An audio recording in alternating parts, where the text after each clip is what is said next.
Hello everyone, welcome back to my channel. నేటి ప్రశ్న, కింది వాక్యాల్లో సరైనవి తెలపండి.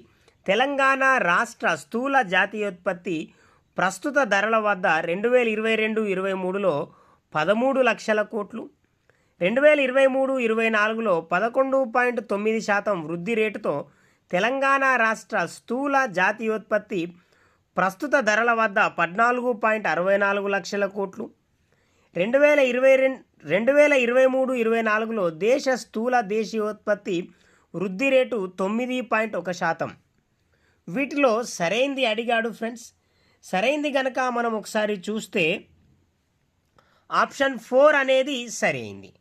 అనగా ఇక్కడ ఇవ్వబడిన వాక్యాలన్నీ కూడా మనకు సరైనవే. Please like, share and subscribe.